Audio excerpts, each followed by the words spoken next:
welcome to episode 45 of Roll, Play, Grow, the podcast for tabletop entrepreneurs, creators, and fans.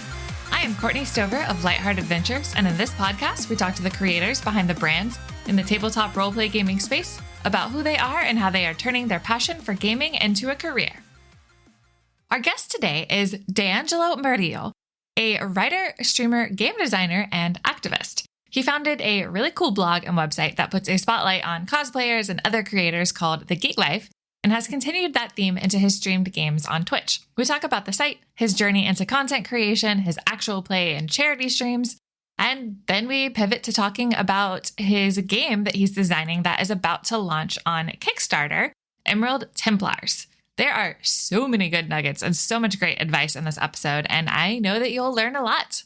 In case you've missed this announcement from the last few episodes, I now have my own Patreon for Roleplay Grow. So if you want to help support the show, you can go to patreon.com/roleplaygrow, and you'll find a tier as low as $3 a month. Perks include having early access to the guest list, being able to add your questions to upcoming interviews, behind the scenes content, shoutouts on my website in the show. I would love if you'd go check it out and help me work towards some goals like being able to hire an editor so that I can keep up with episodes. I hope you'll check it out. Lastly, another way that you can help support the show is by checking out our affiliates, like the creator behind the most delicious and nerdy tea, Friday Afternoon Tea. Friday makes some truly amazing blends inspired by so many books, movies, shows, and more. We just stocked up on a whole bunch more tea, and we are really enjoying working our way through this spring sampler pack right now. To learn more about Friday Afternoon Tea and our other affiliates, go to lightheartadventures.com/our-favorite-trinkets. That is all for now, so please sit back and enjoy this conversation with DeAngelo. Hello, friends. I am here with the amazing writer, game designer, and activist, DeAngelo Murillo. Hello, DeAngelo. How are you today? I'm good. I'm really excited to be here. And thank you again for having me on here. And I'm so excited to get into our topics. Yeah, me too. I have definitely been admiring the work that you're doing from, afar across the Twitterverse. Thank you. Yeah. So I'm just excited to pick your brain. But to start things off, can you tell us a bit about yourself and how you got into gaming? Yeah, so my name is DeAngelo Murillo, and I am a game designer and writer, event organizer, and all sorts of other things based out of Phoenix, Arizona.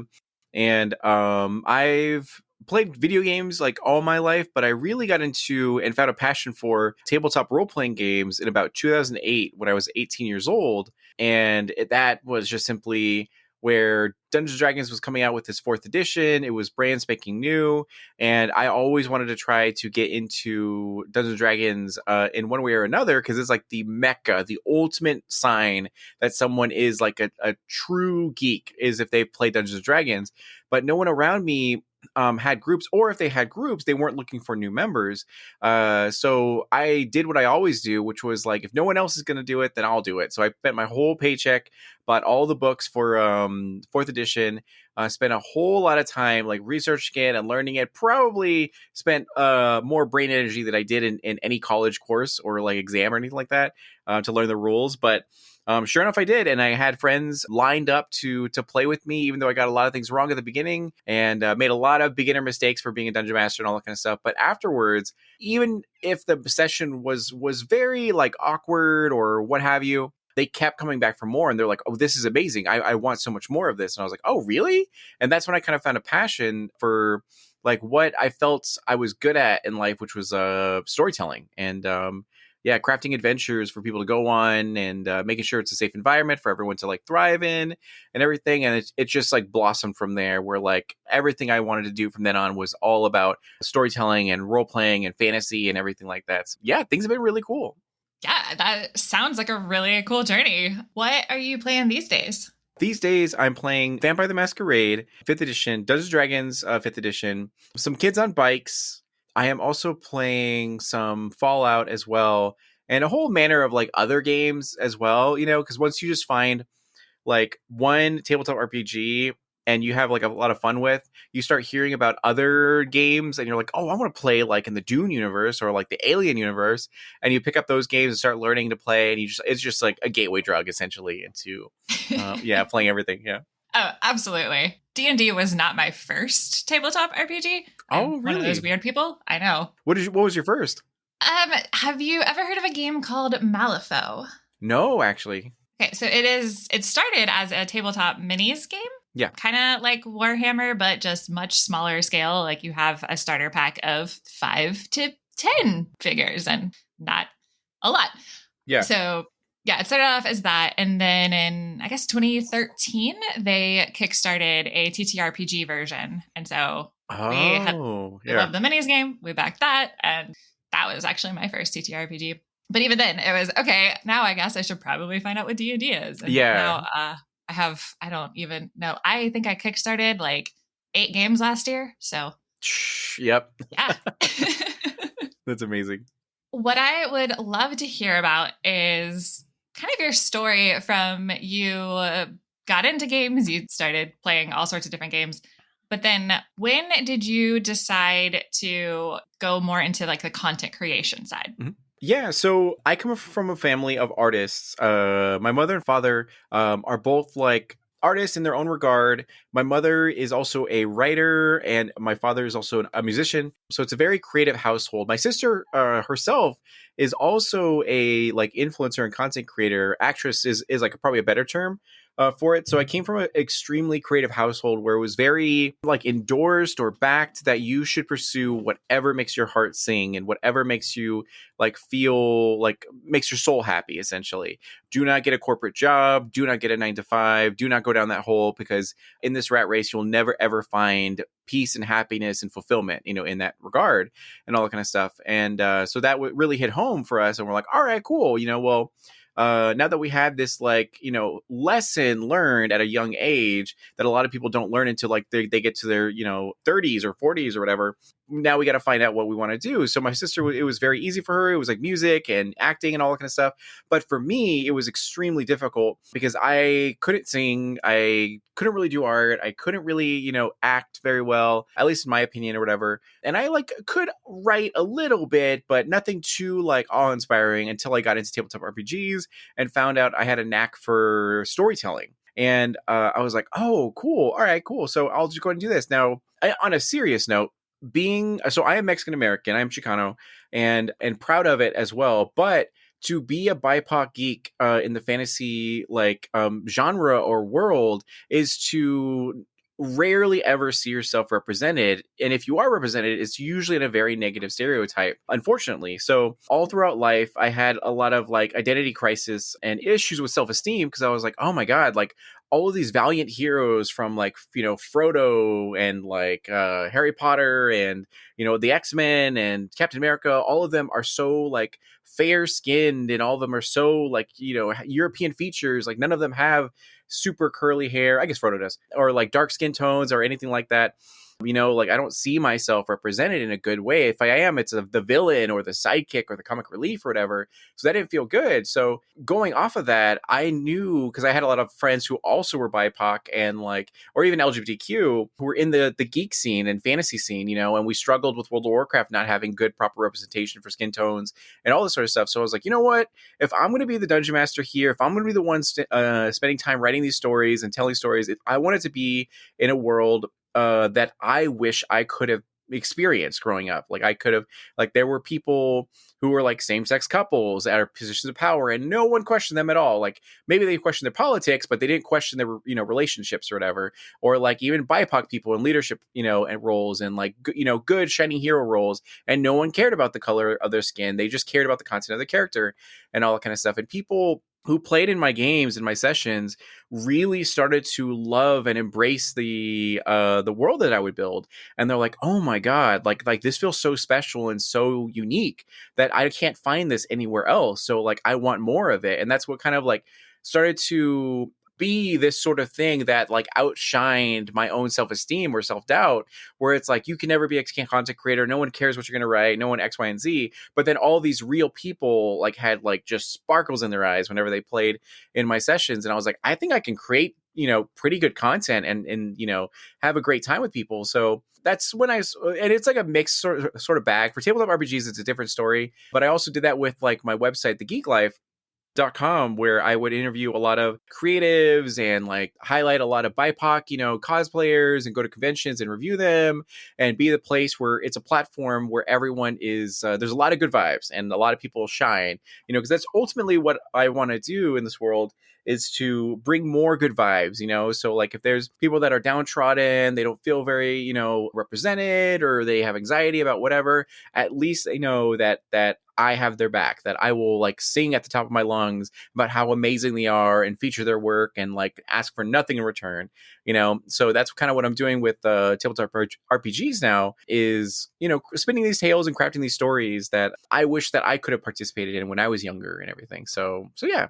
Yeah, that is amazing. Let's dive into the Geek Life. You just gave us a little bit of a preview, but just tell me, like, what is it? What type of content are you covering? Yeah, absolutely. So I run a website called thegeeklife.com. That is thegeeklyfe.com. And for a long time, I think since like 2012, at least a long time for me, we were a place of representation and coverage for BIPOC, LGBTQ, anyone, because when I got into the convention scene in like 2012 or so, that's kind of that same time where cosplay started to really like boom. But the major cosplayers that everyone loved and adored were all white, and they were all type A body types, so like a lot of women were competing with these same body types. Meanwhile, there were so many other women and so many other men that were so talented and so like beautiful in their own regards and everything like that, that no one cared about and no one even talked about, which actually I should tell that story. So the way I actually started the Geek Life was I was at my first convention. I went by myself, didn't have any friends who were like into it at all. I made my first cosplay, spent like $200 buying like lacrosse gear and spray painting it so I could be like an Imperial Guard from Warhammer 40K. And I wandered the convention floor with immense anxiety, too afraid to talk to people or look them in their eyes. Again, I had like tons of self-esteem issues and everything. And sure enough, the whole reason I went was to meet a very popular cosplayer. And I like waited like all weekend to try to find her and then just try to like, ask for a selfie. That's all I wanted. Got my chance. It went nowhere near how I expected, in a negative way, and was super brokenhearted and bummed out that like all I wanted was just a selfie, and it was just a super negative experience. Granted, I hold nothing against that content creator cosplayer, because she was probably having a really bad day and had bad experiences, which led into the experience that I had. But what happened after that was I wandered the convention floor like almost on the verge of tears, because I was like, I feel like an idiot. Like I spent all this money and like all this time and energy and I gathered so much courage to just for this one moment, and I couldn't even get that. Like, oh my God, I feel so dumb. Why did I even try? Of course I shouldn't try anything and all that kind of stuff. But sure enough, I wandered into a booth of another cosplayer who was also like Latina, and she was like, hey, it's good to see you. Da, da, da. She's like, are you okay? Like, are you all right? And I was like, well, sort of, not really, but it's okay. I don't want to burden you with my feelings or whatever. She's like, no, it's all good. Like, she got to sit there and like chat with me and actually get to talk to me. And all the while I was like, oh my God, this human being is like amazing. She's so kind and considerate. And she actually like took a break from what she was doing to actually like, care for me. And yet no one knows her name really. And I was like, I can't believe this is a thing. Like why aren't more people talking about her than the other like major cosplayers? So I was like, oh, well, if no one's going to do it, I'm going to do it, which is like the reoccurring theme in my life. So I like, sure enough, went on WordPress, made a website, got to GoDaddy.com, made it like a, domain and all that kind of stuff. And then just started writing articles and just started reaching out to people and being like, hey, I think you're really cool. I have this website. Do you mind if I ask you questions about, you and your craft and your passions? And people like resonated with it. They're like, oh my God, no one's ever asked me this or cared. And I didn't think I was that good. And I was like, no, I think you're amazing. So that ended up happening. And because I interviewed so many people, more people heard about it, and they're like, well, I want to get interviewed now. And then like it's one of those weird things where like I never even like meant to aim for quote unquote the top or like top tier cosplayers or anything like that, and yet they like by just going to the indie scene and interviewing all the people with a genuine passion, like it just started to build momentum. And then people started to be like, well, I want to get interviewed by the Geek Life. Like I haven't got an interview yet. What's wrong with me? So then they started reaching out to me, and it started to grow and it started to expand, where we had like a pretty sizable team, and we go to different conventions around the UK, the US, and Canada and all that kind of stuff. Due to COVID, things have really slowed down, and I've kind of switched gears over to tabletop RPGs, but all of the interviews are still like up there. I'm still writing articles every so often about different things like in the community and all that kind of stuff. But it's a beautiful project, and I really, really enjoy thegeeklife.com because it shows so much creativity and support for like other human beings, and like that's pretty much what the website is. I have so many follow-up questions. Of course, yeah. Let's just dive in. So you mentioned that you have a team. Mm-hmm. What does that team look like? Like, how big is it? How did you find people, and what do they help you out with? Yeah, so prior to COVID, the team was about like 12 people that were spread all across like the US, Canada, and the UK and everything. But due to COVID, everything came to a hard stop. And because the thing that kept us together were like conventions and reviewing them and all that kind of stuff, because the routine now, conventions are coming back. So things are starting to come back again a little bit. But this is like an open invitation to anyone who has conventions around them that they'd love to go to, but you know, they need financial assistance or anything like that. But how it works is usually a cosplayer or a photographer or just a journalist in general would come to us and say like, hey, I have a convention over here in London that I'd really like to go to. Would it be okay if I wrote you an article for that convention and you get me a press pass for that convention? And I'd be like, absolutely 100%. If their work ethic was really good, if their spirit was really good, and they, you know, were an all around good person, then it'd be like, all right, cool. Any other conventions you want to go to, please let me know. We'll apply for it. And like, we'll be able to get you in there. And that's kind of how like the team works. So there were photographers and writers and all that kind of stuff that would be able to like come together and do all that kind of stuff. Nowadays, the team is pretty much just me, but that's mostly because, you know, no one really wants to go to conventions right now just because like they want to respect the boundaries and like, you know, health of everyone else and all that kind of stuff. Yeah. But when it's like in its heyday and all that kind of stuff, we had like a Discord filled of writers and like cosplayers and all that kind of stuff that were just like, you know, chiming in with all these different article topics and all this kind of stuff. So it was like really, really cool. Yeah. So it's like kind of slowed down right now, but we're probably going to ramp back up when things get a little bit more safe to be in like public gatherings and all that kind of stuff. Yeah, that makes sense for sure. So with this more slowdown, it's mostly you that's doing the writing and content creation for it. What type of topics are you covering these days? Mostly it is advice to other content creators, as well as a heavy focus in the tabletop role-playing scene is a big one. Because that's what I found to be, because when COVID hit, that's when I like had like a breakdown essentially, where I was like, oh my God, the entire brand is like reliant on going to conventions. And if we can't go to conventions, like things are going to die for like the brand and all that kind of stuff. Like that's a really scary thought, which like that was my thought and the thoughts of all these other small business owners and like, you know, that relied on conventions so heavily. But I ended up leaning more into tabletop RPGs during that time, and that's what's really been getting me through. And I found it's very enjoyable, you know, to be in the tabletop RPG scene and write more about that kind of content and everything. Granted, we still try our best to feature like articles with recommendations on different anime to watch and different like games to check out, because we still have a lot of companies that reach out to us and we're like, hey, here's our new game, could you please test it out and like let you know people know your opinions. It's like, yeah, absolutely. Personally, my favorite aspect of it right now is being able to shine light on hardworking content creators.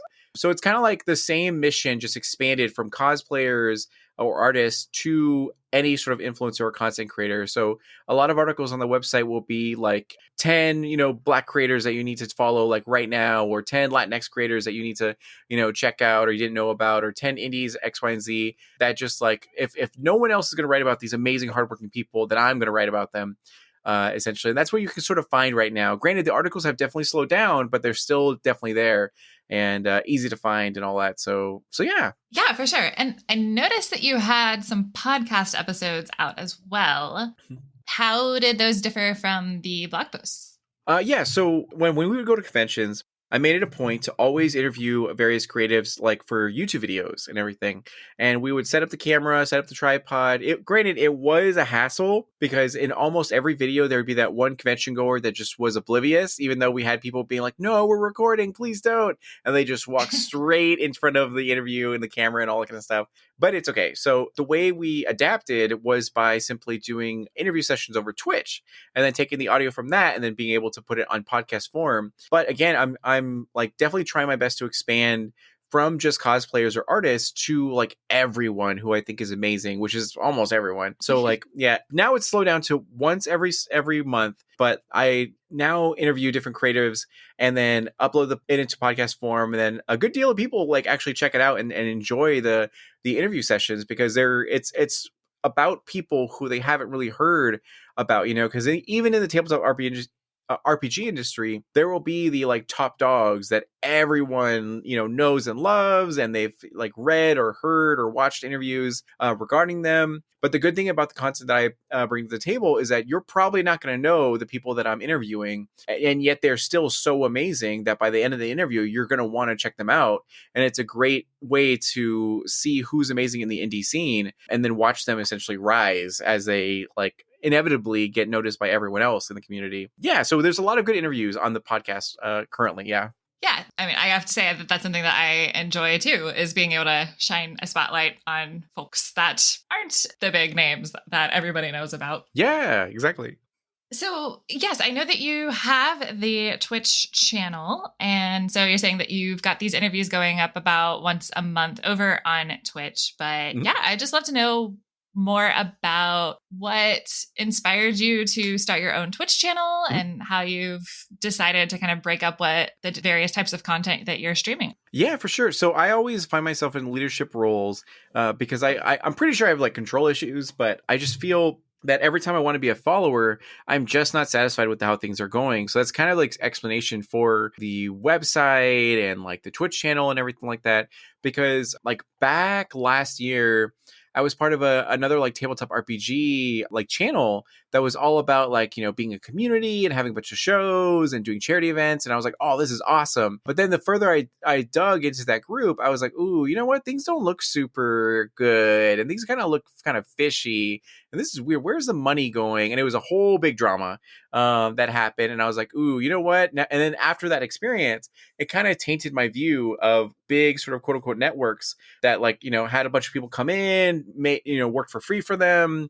And then they justified it by saying they were a family or whatever. So I was like, that doesn't sit right with me. I don't like that at all. Like the issues in our community are that indies are not being paid for their hard work, time, and talent. And, the money, whenever it's exchanging hands, get like lost and is very weird. And I don't like that at all. So what I'm going to do is I'm going to go ahead and take control over the situation, make my own Twitch channel. And I'm going to go ahead and host the same events that I love, which are like, D&D One Shot, where we raise money for X charity, or a D&D One Shot where we raise Y money for the actual content creators who are there, and all that kind of stuff. That way I can be the one to oversee where the money's going, make sure everyone gets their cut, and make sure everyone knows that they deserve to get paid. They are, worthy and valid. It's a safe space, and like, be that what I wish, the experience would be or is in the community sort of thing. So that's kind of like how the Twitch channel came about, was just to, if it doesn't exist, then I'll create it. That way I can make sure that the people who I love and respect can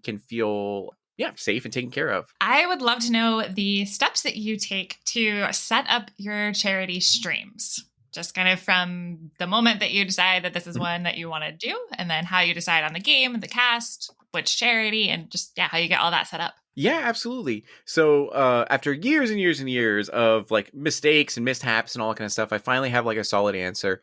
And the easy one is that if the charity is on Tiltify, which usually means it's a well-known charity, that's super easy because you can make the Tiltify account, set up the campaign page. And Tiltify, if you don't know, is a website that integrates with Twitch and various other things that also has direct feeds to those charities. So all you have to do is like create your account. Say you want to create a campaign to raise money for something, choose the charity that you want to raise for, put the amount, and then go. And then you simply have a link, you share it to everyone and be like, if you'd like to donate to hit to this goal, there it is, and all that kind of stuff. So that's one aspect of it. The next thing is finding a way to give back to the community that earns their dollar. Because I never feel right with just being like, hey, please, out of the kindness of your heart, donate, for nothing in return, sort of thing.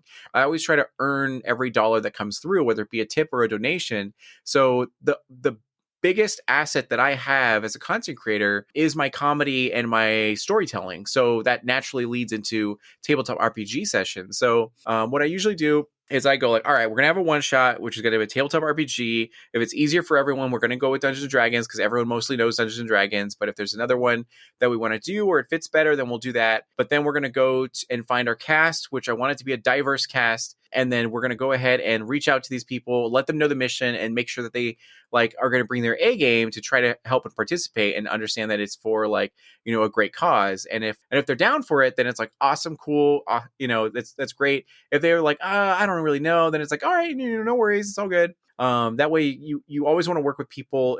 My mother said it best. So in life, there's only hell yes or no. There's no in between. So that's the same thing with when you're going to cast people, is like you got to make sure that their heart is in it. They're 100% down for it, And if you do, everything will flow and be like magical, essentially. If you have someone who's like on the fence or anything, then you can expect some issues with them where they're going to be on their phone the whole time. They're going to forget what they're doing, or like they're back out last minute and all that kind of stuff. And that's just not something you want to bring to the table and everything. So then after you have your cast, you just set up the overlays using canva.com and which is a graphic design website that's for free. And you throw it all together on your Twitch stream and you just promote it and promote it and promote it and have everyone else quote retweet and all that kind of stuff. That way it brings awareness to it. And the kicker, which is really, really helpful, is to create incentives for viewers. So I personally like to have silly in-game stuff that makes life easier, harder, or just, goofy for the cast. So for example, I run a show called Homies Helping Homies, where I gather 4 content creators together. We sit down, we play Dungeons and Dragons, and the viewers are able to tip money to change someone's accent or to change the theme of the game from fantasy to sci-fi or sci-fi to noir or like X, Y, and Z, or even change into sultry mode. So everyone flirts with everyone for a hot minute, or like drama mode where it becomes like a novella or a soap opera where the most outlandish thing that could happens, sort of thing. So it's like a fun, unique experience for the viewers, and they have the power with their dollar to make it happen. So that just makes it so much easier to be like, oh, I'm absolutely going to change, I'm going to spend $15 to change my favorite, content creator's accent to like a valley girl for their orc barbarian or whatever. And it just adds really silly, fun ways. And before you know it, you're going to hit your goal or surpass it because everyone's having such a great time that it feels worth it that they spent their money on something and is going to a great cause, specifically for Homies Helping Homies. That's one where the tips are gathered and then split evenly amongst the cast. That way they can fund their passion projects. But for charity games, which I think this weekend, I'll be actually running one for Wounded Warrior Project to raise money for veterans. So yeah, we're going to implement all of those sort of things. That way we can really have a positive impact on the community, and viewers who come to watch have a great time as well as the cast. And yeah, sorry, that was a long-winded answer, but that's essentially my process for it. And if you can't tell, I have ADHD, so I I tend to ramble. So. Believe me, I love long-winded answers. That makes my job so much easier. Good. So for one thing, I absolutely love all of that. That sounds so much fun and is definitely a great way to keep the audience invested and involved. And then secondly, the hell yes or no is just amazing. And I think I'm going to add that to my own kind of motto. It's definitely a great motto. Yeah, it's a good philosophy to live by. Yeah. How do you judge if, let's say that you are trying to get a new cast member and you haven't really worked with them before. Mm-hmm. How do you judge if they're going to be a good fit for your group or not? Well, one of the best things you can do is see who's friends of friends. So if you go to the Twitter page, for example, and you see oh, so-and-so are friends with so-and-so or following so-and-so, and you're like, oh, cool. Sometimes I'll if I don't know anything about them and I can't get a good vibe check by their previous content that they posted, then I'll try to reach out to friends and be like, hey, what's your opinion of this person? I see that you follow them. And usually good people know good people. So that I use word of mouth as a great way to justify, playing with someone. And granted, even the blatant, checking their past content helps tremendously as well, to see if they're on Twitter and they're just blatantly just spewing out toxicity and being really mean and being really rough and all that kind of stuff, then it's just not worth it. Like especially at least for my brand, because mine is all about good vibes and bringing more peace and unity and harmony to the world. And so I can't just have people that are throwing haymakers verbally the whole time. They have their place for sure, but like not for kind of like what I'm doing. So that's one thing I've kind of learned, is that again, it has to be a hell yes or no. So if thankfully a lot of content creators have like Twitch streams or like past projects that they've had, so it's easy to go and check their how they play and all that kind of stuff and everything. And I usually try to find someone who's like just very flexible and very like they're easy to bounce off of, and they have great vibes. Like even if they're not very good at improv, as long as they're having a great time and they're very supportive, because I have players who like are hardcore min-maxers where they're playing the game to like be the best and slay all the monsters. They're not really interested in role playing. And then I have the other people who love to role play, who just like are using that as an acting exercise, and they're trying their best to bring their characters to life. And I have the comedians who just always want to crack jokes, and then so it's good to have a little bit of like everyone, that way they all play off of each other. Because I've had groups where they're all comedians and no one actually knows how to play the game, and it's awkward because it's like, oh, you're moments away from being killed by this giant monster and we have like 45 minutes left, so that's kind of awkward. And then I've had times where like I have all min-maxers, and it's like, all right, so the whole cast is like super good at monster slaying, but they're not really role playing, and it's not very entertaining, because in my opinion, at least, combat is the most boring part of watching a tabletop RPG stream, because it's a lot of like rolling dice, figuring out math, talking with the dungeon master to communicate what you're doing, sort of thing. So there's not much flavor to it. So I find that like figuring out what kind of personality or what they bring to the table is good, so that way you can have a good crop of people to play together. And yeah, that's kind of like what I do when it comes to casting.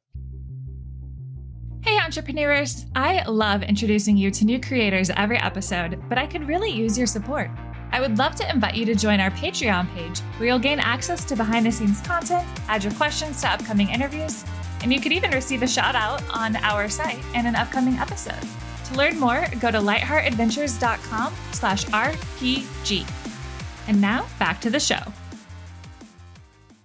I want to switch gears now and learn about Emerald Templars. So, for our listeners that are not familiar with your projects, what is this game that you're working on? For sure. So Emerald Templars is my passion project, because I have been a fan of Dungeons & Dragons and tabletop RPGs and just a fantasy genre for so long. But again, I never felt really represented in any of those mediums, in any way, shape, or form.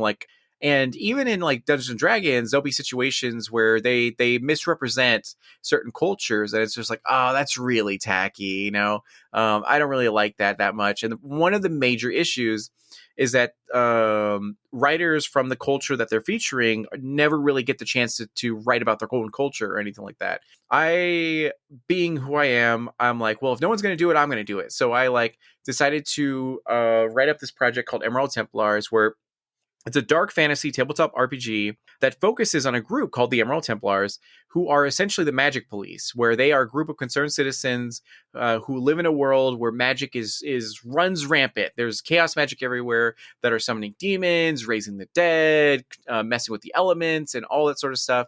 And they've oppressed people who aren't very good at magic for a long time. So they're like, all right, we're going to go ahead and get together, and we're going to just essentially beat up all these people who are using their magic for abusive means or malicious means and all that kind of stuff. So they go around. It's just all these people that are just trying to better their community with their different skill sets, whether they be mages or paladins or priests or thieves or what have you. And they just try to help their community out by tackling the weird parts of everything. Now, granted, the game itself takes place about 100 years after the major conflict, and after 100 years of peace and prosperity. The Emerald Templars are kind of thin because they're mostly symbolic now, that they're not really used as much or needed because there's been so much peace and prosperity. But that's exactly when rumors start to come from every corner of the world that weird things are starting to happen. There's old god, runes that are being messed with, and now things are starting to get weird in the area. So they're like, hey, Emerald Templars, could we get a group of you guys to go over here and check it out? I'm sure it's nothing really, but it's just in case. And they're like, sure. And for the modern Emerald Templars, people can join in like one of three ways, where you can be in debt essentially, or like want to become a politician and want to good like build your renown, or you could have committed a crime and it's either like death, banishment, or joining the Emerald Templars to like serve for a number of years. And it's like, I'll take that, you know. So all these people come to like Emerald Templars literally to like pay off their student loans essentially, and they're like, oh yeah, you know, my father served the Emerald Templars and he had a great time. It wasn't anything bad at all. He barely had to do anything, so it should be really easy. But sure enough, the players will experience an era of like hardship and a very trying times, and that's going to cause them to and the cool thing about it mechanic wise is it's its own system. It's a system that I created, but it doesn't just focus on physical health, it also focuses on mental health. Because after being a dungeon master for so many years, I always thought about like, damn, this group of adventurers is going to go down into the depths of the earth and fight like horrendous, abnormal creatures that are melting flesh and like, you know, they're smelling rotting corpses and all that kind of stuff. Like they all have PTSD and trauma, and yet like game wise, they walk out of that with nothing. They're like, oh, that was fine. Let's go kill something else, you know? So for my game, for Emerald Templars, they have to focus on their mental health, where they if they see something weird or they get a bad experience or anything like that, they build anxiety and they build anger and they get exhausted from their stuff. And if they don't take care of themselves, it causes trauma, which makes everything harder and worse, you know? So it's not just that you can physically die, it's that you can actually have so much anxiety that you have a breakdown and you can't help the other group, or you can't help your group because you haven't helped yourself essentially. So that way it helps to build an environment that's like, all right, we've got to like slow down and we've got to take care of each other, because if we don't, then things are going to get way worse. And there's trade skills in the game as well to be able to complement these sort of things. So that way, it ranges from being like a chef that actually makes food, which like obviously anyone here, if they've ever had a bad day, they go home, they eat their grandmother's cooking and feel better. Like their soul just feels better. And that's kind of the same vibe, where like you lessen your anxiety and anger and like, you know, all that kind of stuff by eating like a good cooked meal, or like you can be legit become a therapist and be able to help, you know, other adventurers at the campfire, like talk about what they're going through. And that way it helps to alleviate those concerns. Or you can go ahead and be an athlete or even an influencer, where you're trying to make a name for yourself and build as much renown as possible so that you can like, you know, become super popular throughout the land and all that. So it's definitely a game where a group of people who are normal citizens come to the Emerald Templars just for one reason or another, but then have to do whatever they can to help their community through the darkest times. So that's kind of like the game in a nutshell and the vibe of it that I'm creating. Yeah, I think that sounds really interesting. Like I always like the vibe of, you know, you're not just a band of adventurers who are already kick-ass. You're a normal person and you need to deal with some shit. Exactly. Yeah. Oh, the other thing I forgot, sorry, was that the game and its major nations, there's like 4 nations, I believe, that are going to be like in the core book, and they're all influenced by different nations. So one of them is influenced by, you know, South Asia. Another one's influenced by Mesoamerica, meaning the like Aztec and Mayans and Incas, and another one's influenced by various African tribes from North and South Africa and everything. And that way, when players pick this book up, they're going to flip through the pages and they're going to deal with settings that are unlike a lot of the things that they've experienced previously, because a lot of fantasy is wrapped into like medieval Europe. And we're so used to that idea when it comes to fantasy that this is something that breaks the mold, and you like, you know, have to experience these different cultures. And like, because a lot of other media will feature them as like savages, or they'll feature them as like, you know, like they're only hostile. They can't really communicate in a very, you know, posh way or anything. There's just no dealing with them. But that's not the case in Emerald Templars, because you see how beautiful these cultures are, how amazing their food is, you know, what festivals they have and all that kind of stuff. And the content will be written by people from those cultures, that the way they can actually have the chance to gush about what they love about their culture and bring in different folklore and tales from it. So that way, when you pick up Emerald Templars, and even future generations, so brown geeks, you know, or BIPOC geeks, when in the future can pick up the book and be like, oh my God, there's a representation like of me immediately, and I'm only on page 4 or something. So yeah, that's the other thing that's really special to me about Emerald Templars. Yes, absolutely. That makes me even more excited for this game. Thank you. Yeah. I'd love to hear about kind of the just development process from, you know, when you first had the idea to do this game and the steps you've taken up to this point and what's next. Yeah, so it's been a wild ride, and I thought this was going to be way easier than it was. But I always think that when I take on a new project, because essentially there was another game system that was known for like all you have to do is pick up this game, it gives you the rules, and you put your own world over it. And I was like, done. That's super easy. All I have to do is make up the world building, and then I can use someone else's system, and then good to go. But unfortunately, as I was working on the game, working on the world building, and working on the system built into this sort of like system, there were some roadblocks that I didn't anticipate that were like legal roadblocks, unfortunately, with contracts and commercial license and all that kind of stuff. And I was like, oh, this doesn't feel right anymore. This doesn't feel good. And I was like, okay, well, if that's the case, I think the best thing for me to do is just to create my own system. That way I can have complete ownership over it, and I can oversee everything. And there's nothing that weird can happen, or if the reputation of the game designers becomes weird, I don't have to be affected by that. So I then did a lot of research, watching a lot of YouTube videos, going on Reddit to game design subreddits, and just reading and trying to understand game design and all that kind of stuff.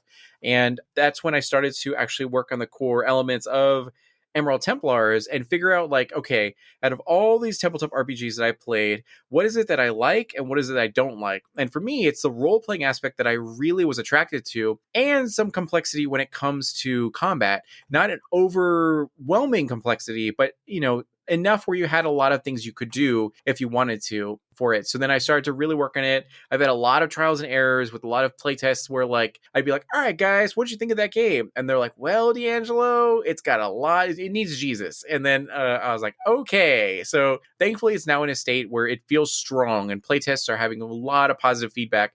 They're like, oh my God, I really like the way this plays. I really like the fact that, you have to take care of your anger and anxiety and physical health and exhaustion and sanity and everything.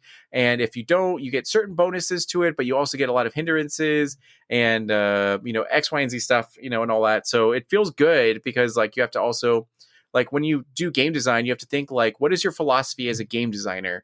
And what do you, in your opinion, feel that is most fun about games and all that kind of stuff? And then build a game around that concept, which when you pick up different games, you're like, oh, I could make a game easily. But then when you start getting into it, you're like, oh my God, I need to have an answer for every single question. So if someone picks up your game and says, I want to do underwater combat, how does that work? Then you have to have an answer for them, essentially. So that's been the tricky part about it, but it's also been a lot of fun because it's one of those things where it's I'm creating a game that I wish existed already, both in the lore and setting wise, and also the game mechanics sort of wise. And that alone, or even putting that aside, then it goes into the writers. Like I said, I want to feature a very diverse world inspired by real cultures. So it's reaching out to these writers who are from these cultures, and they exist. They're out there. That's the first thing. Because anytime anyone has done a project like this, they go well, I just couldn't find writers from Saudi Arabia. They just don't exist. And it's no, they do exist. They actually legitimately, one Google search or one Twitter search, you can find them in masses and all that kind of stuff. So, but it's also working with them and being hey, I'd really love for you to work on this project. Here's the idea behind it. How much is your pay rate, and all that kind of stuff. And then figuring out how you're going to actually manufacture the book and how you're going to do all that kind of stuff. So thankfully I've done a lot of research and I've answered a lot of those questions, and things are looking really strong for it.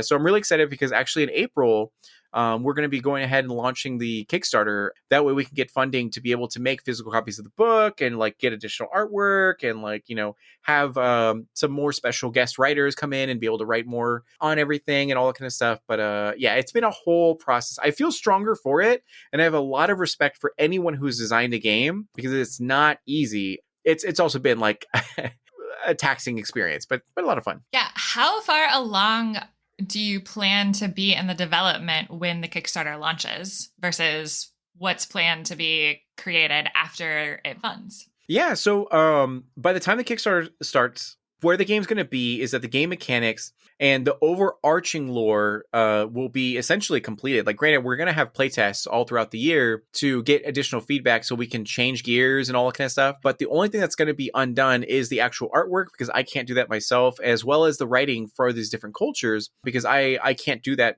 myself. So I have to wait to get the funding, because I never ever want anyone to do anything for this project unless they're being paid for it and all that kind of stuff. Because there's a lot of people who hear about it and they're like, I would do that for free. Like, I would absolutely, but I never want that, because everyone deserves to get paid. So the Kickstarter is really going to be to fund the artwork and the writing for those writers, as well as the editors and the graphic design, editors, and then to have a sensitivity consultant come in and be able to review the material that's in Emerald Templars to ensure that it looks good. Like, because if there's anything problematic or anything weird, like, I absolutely want to address it and want to fix it, because that's how I would want like another tabletop RPG to show that care and consideration when taking on a project that involves other people's like cultures, because with time and time again we've seen big companies misrepresent or just completely not represent various cultures and all that kind of stuff. So yeah, for my stuff it's going to be mostly done, and granted, playtest will be the thing that'll change, but for the artwork and the writing, that's the thing that reliant on the funding. Amazing. I'm definitely looking forward to that launching, and I'm excited to see everything develop over time. Good. I'm glad. Yeah. It's one of those things where, like, even though I've grown emotionally to the point where I don't have as much self-esteem, it's still like there in the back of my mind being like, no one's going to buy this book. No one's going to care. So it's good to hear that people like actually legitimately care. So it's cool. Yeah, no, I think it is so important to get more stories and games out there that are more representative, because we have way too many Eurocentric things out there. And yeah, exactly. And it feels like so many of the things that we do have that, quote, feature other cultures are not written by those people. And that is not the perspective that we need. Exactly. Yeah. Which I love Dungeons and Dragons with all my heart and soul. And because I've written for D&D Beyond, like, on articles about, various books and everything. And I've I work with Wounded Warrior Project to run Dungeons and Dragons for like veterans, to help them through various issues that they've had in the military and their experience and all that kind of stuff. So I have a huge passion for these various games and everything that they feature and all that kind of stuff. But yeah, there's space, and there's space for this kind of game that brings more representation to the table and diversity, and hopefully will help like the next generation be able to feel more represented in the culture and the community than we have previously. Definitely. Okay, we've talked about a lot. You do so much, and it's just awesome. Thank you. Yeah. But yeah, so there's a couple questions that I love to ask in every interview. Sure.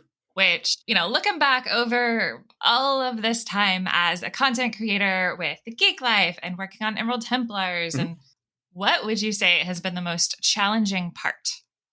I would absolutely 100% say the most challenging part is dealing with my own self-esteem for this stuff, because it's one of those things. If you believe in horoscopes, I'm a Leo, so Leos absolutely like want to be the center of attention, or very ambitious and all that kind of stuff, and like I fit that to a T. But that's also wrapped around a lot of anxiety, because like getting serious again, I am Mexican American, and I am extremely like dark brown. Like, if you compare me to my sister, she's very, very like olive skin, and she's very, very light, and there's a lot of colorism in our community. Not just like the overarching like human being community, but just even the Latino, like, Mexican community. The darker your skin, the less of a human being you're perceived as, and even though it's gotten better over time, that's still something that is really driven into your head, especially when you turn on the TV or look in magazines or look in, any sort of media, and you see that people prefer people with light skin tones than dark skin tones.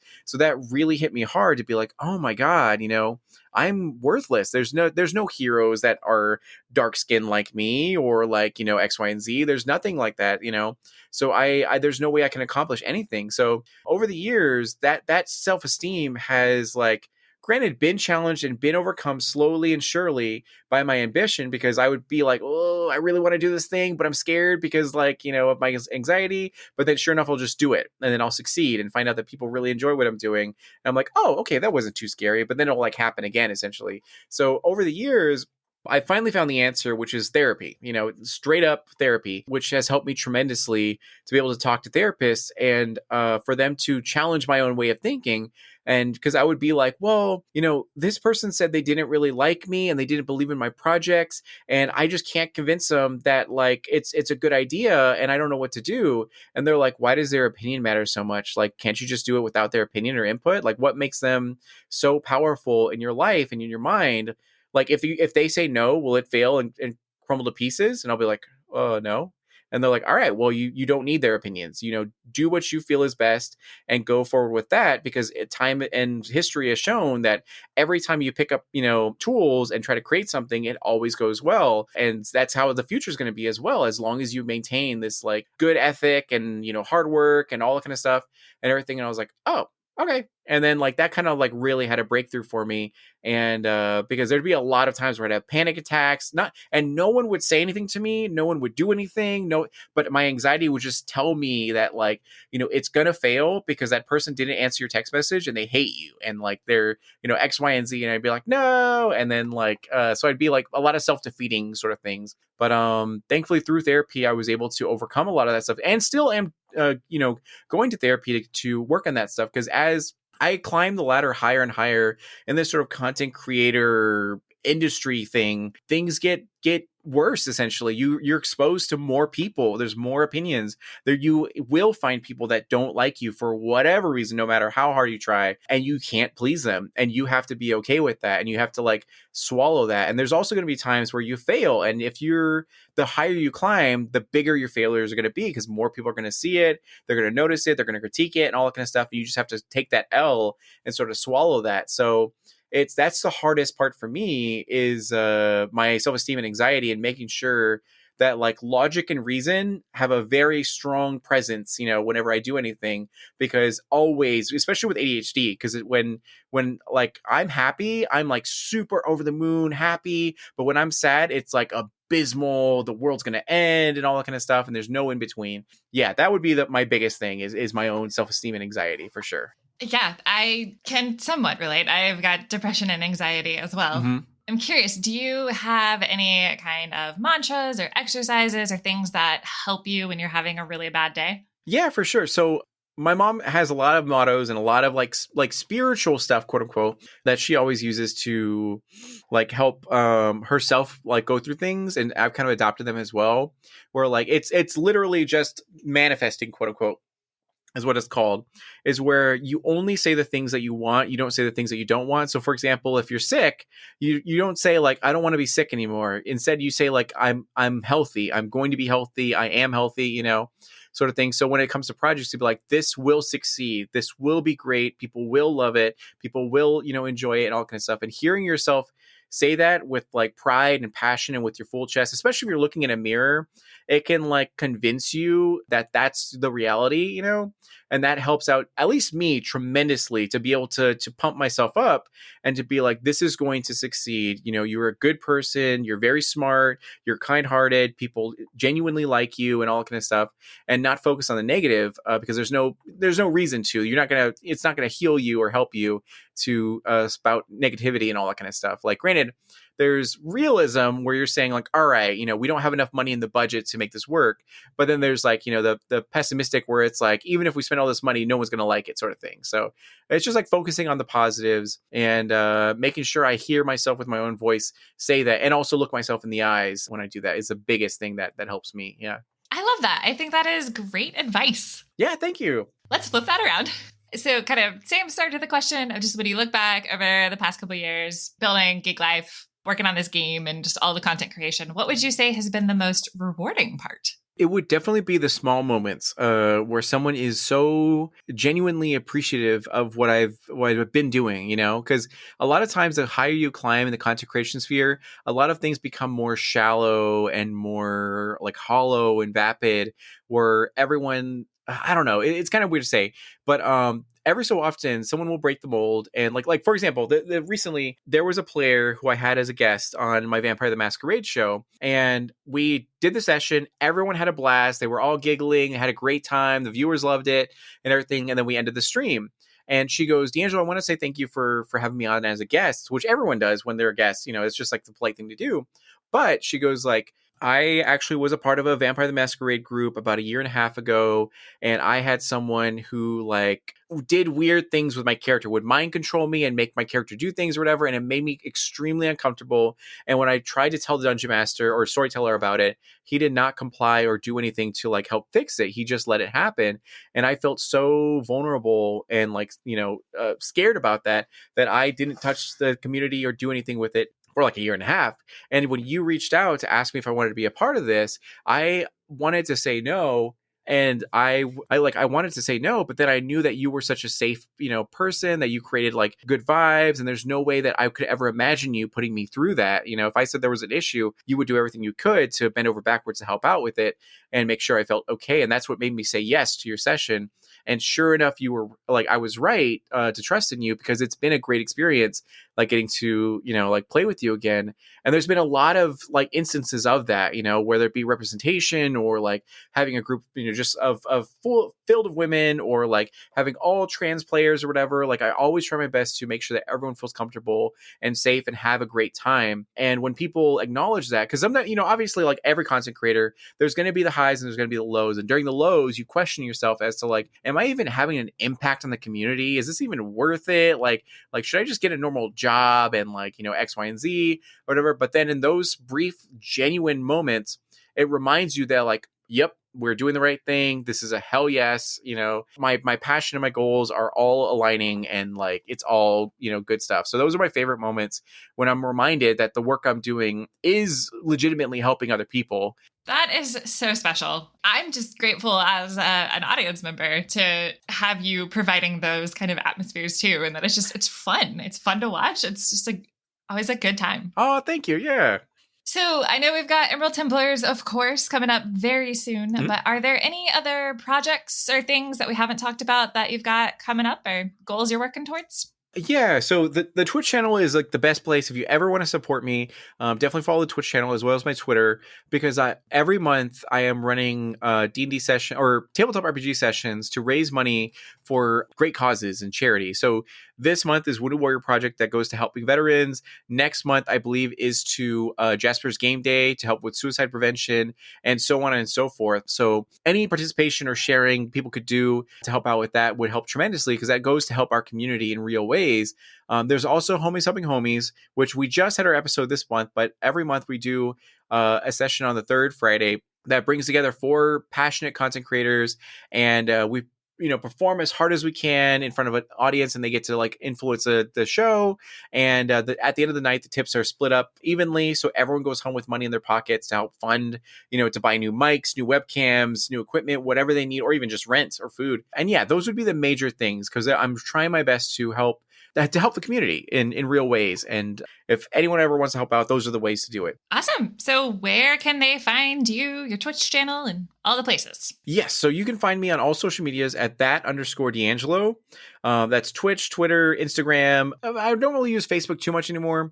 But TikTok I sort of use, where I like give some advice to content creators, but I'm still learning TikTok. I mostly use it when I'm going to pick up my like stepson from school, and I'm in the line waiting for him and all that kind of stuff. So they're not very great videos, but like Twitter and Twitch are probably the best ways to find me. Awesome. Yeah, I will include links to those in the show notes. DeAngelo, this has been so fun and such a great conversation. Thank you so much for joining me today. Yeah, absolutely. Thank you so much for having me. You just finished another episode of Roll, Play, Grow.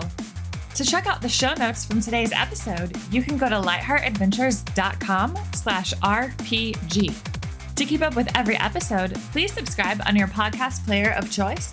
And if you're enjoying the show, I would absolutely love if you would leave me a review and share this episode with your friends. Your review might even get featured on an upcoming episode. To follow me on Twitter, you can either find me at lightheartadv for our business account, or at KetraRPG for tweets on gaming, my dog Bowser, and other random shenanigans. Thank you so much for listening, and I'll see you next time on Roll, Play, Grow.